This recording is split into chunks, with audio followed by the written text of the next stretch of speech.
All right, folks, my next guest tackles the tough topics that often get ignored on the television, from the orphaned children left behind by the deadly earthquake in Haiti to how race shapes America. Soledad O'Brien is bringing those stories to the forefront. And today, she's here to tell us about her new book, The Next Big Story, My Journey Through the Land of Possibilities.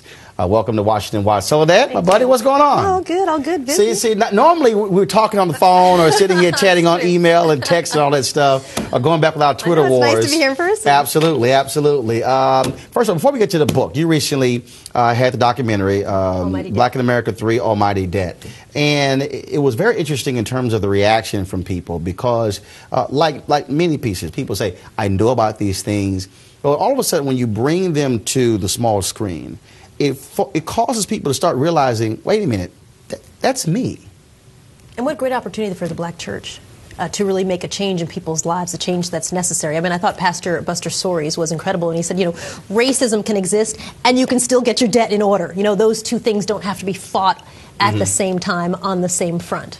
Now, this was the third installment. Yeah. And what was people ask me, so what's next? We just delivered that, baby. Right. Well, that's how it was after the first and the second. What about that? Because you have some people who sit here and they say, we need to have more of these stories, more focus, and all of a sudden you have a documentary. Then people say, okay, why are you doing a Black in America? Yeah. And it's sort of like, well, okay, wait a minute. At some point, you can't sit here and complain we don't have enough coverage, but then we do. Well, why do you have to do a special thing? Why can't it be a part of the overall coverage? Listening to people a long time ago, because I think really, literally, you could be paralyzed and not do anything ever. I think all you can do is go out there and try to do good stories. And Pastor Soaries in this particular documentary was a really good story, and we hope that everybody would watch it. It's a Black in America because it's focusing on the Black church and African Americans' stories, but it's open for anybody to watch, and we find in our actual viewership is very diverse. I mean, if it's an interesting story, everybody will watch it.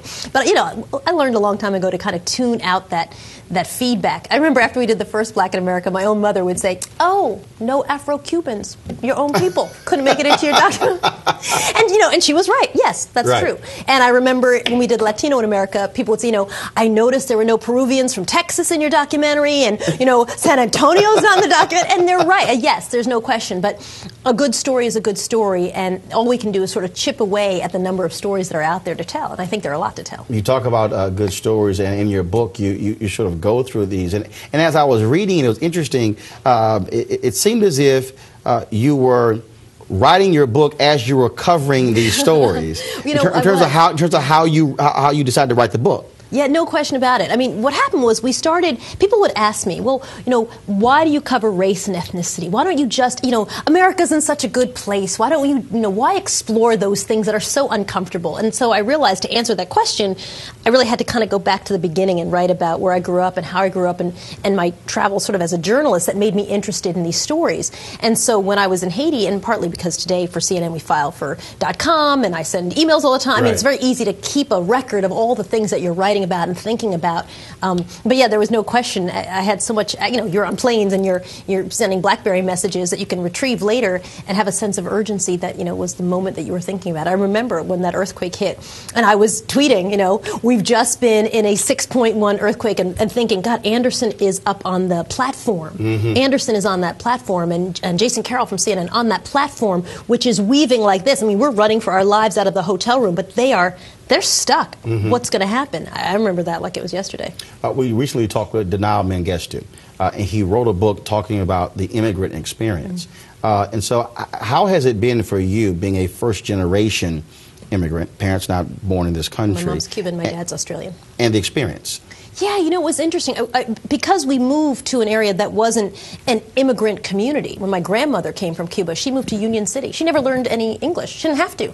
She knew how to say hi and bye-bye because everybody in Union City, New Jersey spoke Spanish. It was a Cuban immigrant community. But my parents moved to the North Shore of Long Island, which was 99% white.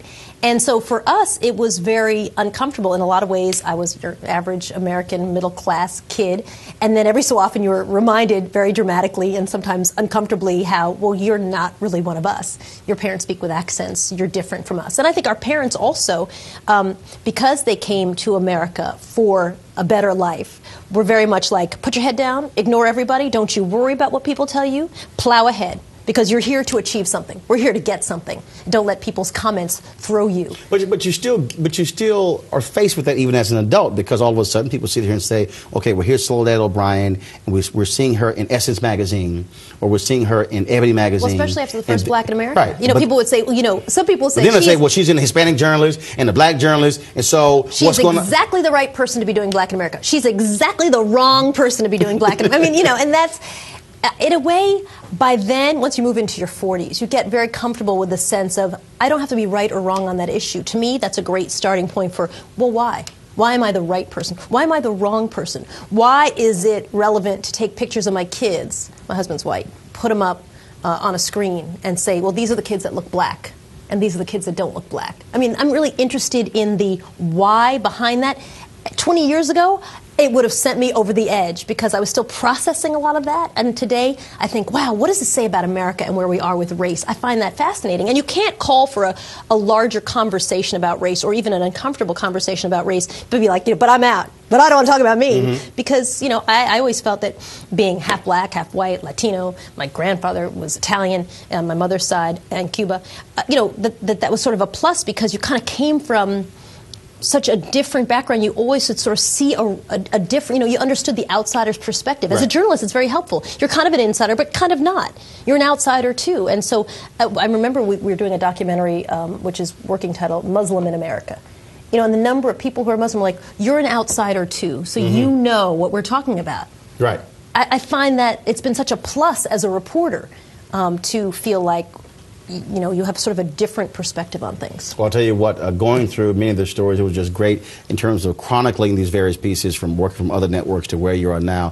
Folks, it is called The Next Big Story, My Journey Through the Land of Possibilities. Here's the book right here by Soledad O'Brien. Hits bookstores this week, so be sure to pick it up. Thanks for stopping by. My pleasure. Thank you for having me.